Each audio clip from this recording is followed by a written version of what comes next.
निर्वाण GS academy में आपका स्वागत है।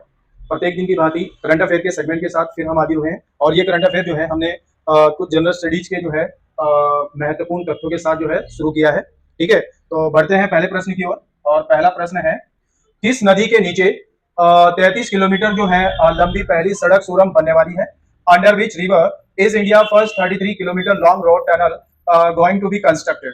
ऑप्शन है ब्रह्मपुत्र, गंगा, सिंधु और ये डार्जिलिंग रिवर है। ठीक है, तो हमारा जो आंसर इसमें है वो बेसिकली ब्रह्मपुत्र नदी में है। और ब्रह्मपुत्र नदी में क्या है, ब्रह्मपुत्र जो नदी है इसमें जो है ये नुमालीगढ़ नुमालीगढ़ नुमालीगढ़ व गोहपुर गोहपुर के बीच जो है ये नदी जो पहली सड़क सुरंग है बन रही है। इसमें लगभग 15.6 किलोमीटर जो है वो सुरंग है और 18 किलोमीटर के लगभग जो है क्या है वो सड़क का निर्माण है। ठीक है, अब अगर हम ब्रह्मपुत्र नदी की बात करें तो इसकी जो लंबाई है 2900 है और ये बेसिकली मानसरोवर झील के पास जो है चेमांग डुंग चेमांग युंग डुंग जो ग्लेशियर है उससे इसकी उत्पत्ति जो है होती है। ठीक है, और तिब्बत में इसको जो है सांको कहते हैं। तिब्बत में इसको सांको कहते हैं। सांको का मतलब होता है पवित्र। भारत में जब ये एंटर करती है तो इसको दिहान कहते हैं या सांको भी कहते हैं, वहां पे इसको सियांग भी कहते हैं। और जब ये असम में एंटर करती है तो इसको दिबांग कहते हैं। ठीक है, और जब बांग्लादेश में एंटर करती है तो इसको जमुना कहते हैं। तो ये ब्रह्मपुत्र नदी के बारे में है। इसकी जो है काफी मतलब इस पर विश्व का जो है सबसे बड़ा नदी द्वीप भी बनता है जो माजुली नाम से जो है प्रसिद्ध है। ठीक है, तो हमारा आंसर क्या हो गया, ब्रह्मपुत्र। विश्व की सबसे ऊंची जो मोटर योग्य सड़क का निर्माण किस राज्य या केंद्र शासित प्रदेश में किया जा रहा है?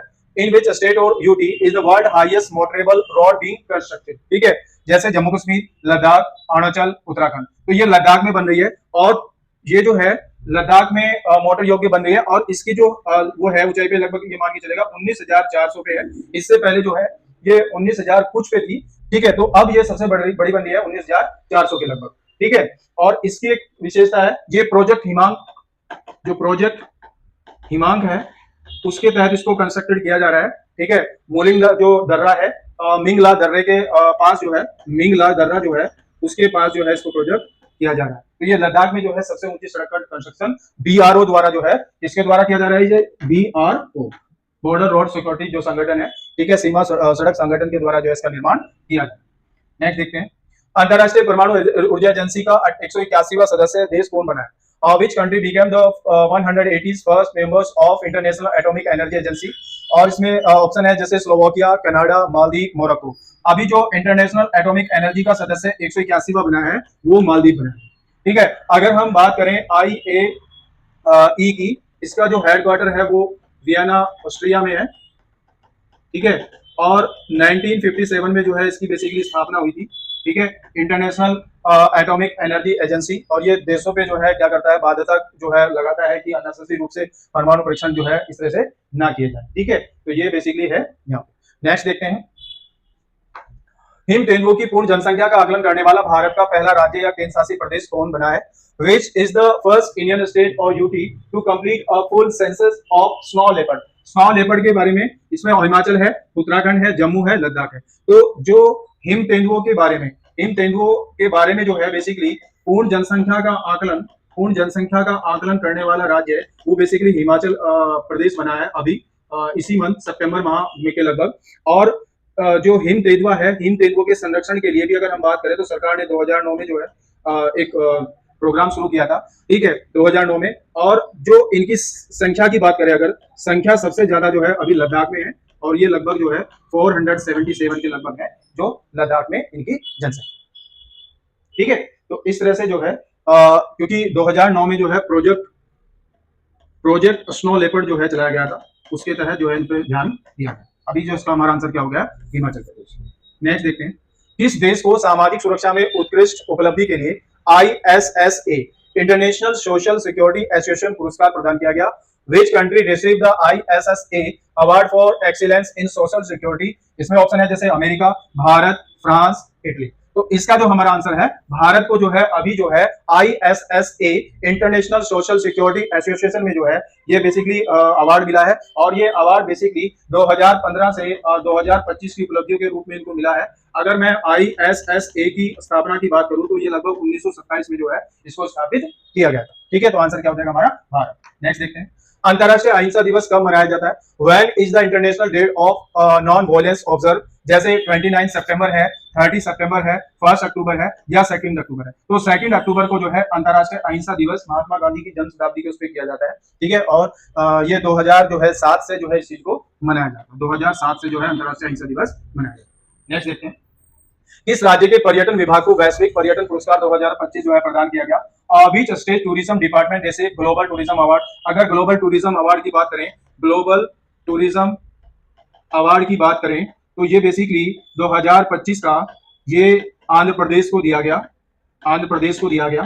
ठीक है, अगर हम बात करें कि सबसे ज्यादा जो टूरिज्म यानी सबसे ज्यादा जो पर्यटन भारत में आए वो बेसिकली उत्तर प्रदेश राज्य में आए, उत्तर प्रदेश राज्य में आए। और अगर हम बात करें कि भारत में सबसे ज्यादा जो पर्यटन है वो किस देश से आए, तो अगर हम बात करें किस देश से आए तो वो अमेरिका से भारत में सबसे ज्यादा आए। हाल ही में अभी थोड़े दिन पहले जो है बांग्लादेश था, तो बांग्लादेश में कुछ जो राजनीतिक उठापटक के दौरान जो है उसमें जो है पर्यटकों में कमी आई, तो अभी अमेरिका जो है फिर नंबर 1 हो गया है, दूसरे नंबर पे अभी भी बांग्लादेश है। ठीक है, अगर हम बात करें कि किस देश में सबसे ज्यादा गए, अगर हम बात करें कि किस देश में पर्यटन जो है सबसे ज्यादा गए, वो फ्रांस में जो है विश्व में सबसे ज्यादा पर्यटन गए। तो इस हिसाब से हम देखें तो हमारा आंसर क्या हो जाएगा इसमें?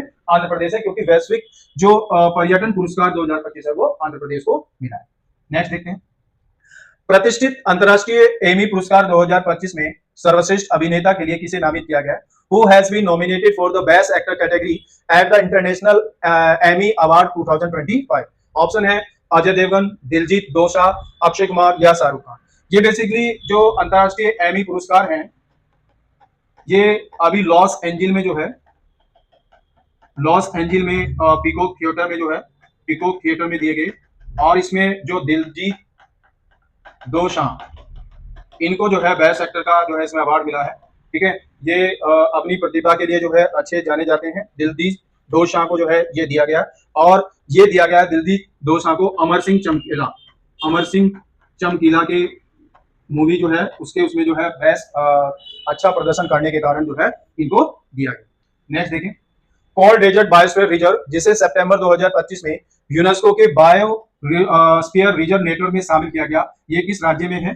Cold desert biosphere reserve added to UNESCO world network of biosphere reserve in September 2025, located in which state? Option है उत्तराखंड, लद्दाख, हिमाचल, जम्मू कश्मीर। ये बेसिकली हिमाचल में है। कोल्ड स्टोरेज जो है, ये जो कोल्ड डेजर्ट बायोस्फीयर है ये 2009 में इसको स्थापित किया गया। ठीक है, और ये यूनेस्को कि वर्ल्ड हेरिटेज साइट में जो है इसको अभी स्थान दिया गया है। अगर बायोस्फीयर रिजर्व की बात करते हैं तो भारत में वर्तमान में बायोस्फीयर रिजर्व की संख्या जो है 18 है। ठीक है, इसमें जो है हिम तेंदुआ वगैरह है या हिम तेंदुआ को जो है संरक्षण करने की जो है बात की गई। नेक्स्ट देखते हैं, दुनिया का सबसे ऊंचा पुल जो है किस देश में बनाया गया है? In which country has the world highest bridge been constructed? Bharat, America, चीन, स्विट्जरलैंड। चीन में जो है विश्व का सबसे ऊंचा पुल बना है। ठीक है, ये ऊंचा पुल की बात हो रही है। ऊंचा पुल जो है ये बेसिकली चीन में बनाया गया है, गेहूं जो प्रांत है चीन का उसमें इसमें इसको बनाया गया है। और अगर बात करें कि विश्व का सबसे बड़ा या सबसे ऊंचा रेलवे जो आर्क ब्रिज है वो बेसिकली चिनाब जो है नदी पर भारत में बनाया गया। ठीक है, तो ये 10 प्रश्नों का एक संघर्ष था। अच्छा, उसके बाद जो है हमारा जो डेली का सेगमेंट रहता है जीएस के साथ, जैसे इसमें हम पहले देखें राजपूत आता है, तो राजपूत जो वंश है अगर हम इसके संस्थापक की बात करें तो दंती दुर्ग जो है, दंती दुर्ग को इनका संस्थापक माना जाता है। राजधानी की बात करें तो राजधानी बेसिकली मान्यखेत को माना जाता है। मान्यखेत महाराष्ट्र में है। ठीक है, ये महाराष्ट्र मान्यखेत इनकी राजधानी है। और ये जो है पल्लवों के सामंत, ये इंपोर्टेंट है। ये राजपूत जो वंश है वो पल्लवों के अधीन था पहले, तो ये इस तरह से। फिर इसके बाद जो है कृष्ण प्रथम आते हैं। कृष्ण प्रथम जो है इन्होंने जो है एलोरा के कैलाश मंदिरों का जो है निर्माण कराया, कैलाश मंदिर का निर्माण कराया, ये काफी महत्वपूर्ण है। उसके बाद ध्रुव शासक आते हैं और ये दक्षिण भारत के प्रथम शासक थे जिसने त्रिपक्षीय, जिसको त्रिदलीय भी कहते हैं। ठीक है, त्रिदलीय संघर्ष, त्रिपक्षीय युद्ध में जो है भाग लिया। ठीक है, एक तो राजपूत के हो गए, त्रिपक्षीय में जैसे राजपूत हो गया आपका, ठीक है, प्रतिहार वंश हो गया, और एक पाल वंश। ये 3 वंश जो है 300 वर्ष तक लगभग ये त्रिपक्षीय युद्ध हुआ था, काफी लंबा चला। ठीक है, उसके बाद अगर हम बात करें जो अमोघ वर्ष है, अमोघ वर्ष जो है, अमोघ वर्ष को जो है कविराज की उपाधि दी गई, कविराज की उपाधि दी गई। ठीक है, और इन्होंने जैन धर्म को जो है अपनाया। ये भी जो है बेसिकली क्या है, राजपूत वंश के ही है। और देखें अगर हम, जैसे इंद्र जो तृतीय हैं, उनके समय जो है अल मसूदी आए थे, अल मसूदी जो है भारत आए थे। ठीक है, और अगर और देखें हम, यहाँ पर जो है एलोरा और अजंता, यानी एलोरा व अजंता की जो है गुफाएं हैं, गुफाएं, ठीक है, जो राजपूत वंश के शासकों के द्वारा बनाई गई। और एलोरा की में जो है लगभग 34 है, इसमें से 1 से 12 जो है हिंदुओं के लिए है। ठीक है, और 13 से 29 जो है बौद्ध धर्म के लिए है, और 30 से 34 जो है वो जैन धर्म को जो है समर्पित है। मतलब ये इस तरह से जो है हम राष्ट्रकूट वंश के बारे में कुछ महत्वपूर्ण जो है सूचनाएं देख सकते हैं। नेक्स्ट देखते हैं। नेक्स्ट है वायुमंडल की संरचना किस प्रकार की है। वायुमंडल की अगर संरचना की बात करें तो वायुमंडल की संरचना में सबसे पहले अगर आप देखें तो इसमें क्या है, इसको अगर हम यहाँ पर ये बेसिकली 0 किलोमीटर मान लेते हैं, और 8 से लेकर 18, ये 8 किलोमीटर है, और 18 किलोमीटर तक ये बेसिकली क्षोभ मंडल है, क्षोभ मंडल है। ठीक है, उसके बाद अगर मैं बात करूं, ये 8 से लेकर जो है 30 किलोमीटर तक जो है ये समताप मंडल है, समताप मंडल है। उसके बाद जो है 80 तक मध्य मंडल है, 80 से 640 तक जो है ये आयन मंडल है, और उसके बाद बहिर्मंडल जो है मंडल आता है, ये लगभग जो है 1000 या उससे ऊपर का जो हिस्सा होगा 640 से वो। अगर मैं क्षोभ मंडल की बात करूं तो जितनी भी मौसमी घटनाएं हैं, मौसमी घटनाएं या जो जेट स्ट्रीम है, जेट स्ट्रीम, उसका निर्माण जो है इसी क्षोभ मंडल में होता है। एक विशेषता और है, जैसे मौसमी घटनाओं में बारिश वगैरह हो गई, ठीक है, वो सभी चीजें घटनाएं आ जाएंगी, आंधी तूफान सभी आ जाएगा। और अगर बात करें कि 165 मीटर की ऊंचाई पर इसमें 1 डिग्री सेंटीग्रेड तापमान जो है वो घटता है। अगर 1 किलोमीटर पे ऊंचाई पे देखें तो लगभग 6.5 डिग्री सेंटीग्रेड की तापमान में क्या होती है, इस सौ मंडल में क्या होती है, कमी। उसके बाद जैसे समताप मंडल है, समताप मंडल में जो है एक तो इसमें ऋतु गुब्बारा होता है।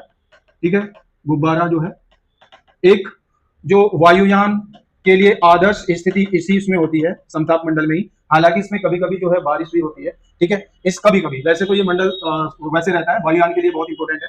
उसके साथ इसमें जो है ओजोन लेयर है, ओजोन लेयर है, जो क्या करती है, जो भी पराबैंगनी किरणें पृथ्वी पर आती है सूर्य से, उनसे जो है रक्षा करती है, वो समताप मंडल में ही आती है। मध्य मंडल में क्या है, तापमान जो है क्या होता है, एकाएक कमी होती है, इसमें बहुत ज्यादा कमी होती है इसमें। उसके बाद आयन मंडल में बात करें, सबसे इंपॉर्टेंट है, इसमें रेडियो फ्रीक्वेंसी जो है पाई जाती है, रेडियो की जो आवृत्ति है वो इसी मंडल में, आयन मंडल में पाई जाती है। जितने भी कृत्रिम उपग्रह हैं वो बेसिकली हमें ऊपरी बहिर्मंडल में जो है बात है। तो इस तरह से ये वायुमंडल की एक संरचना का जो है सेगमेंट।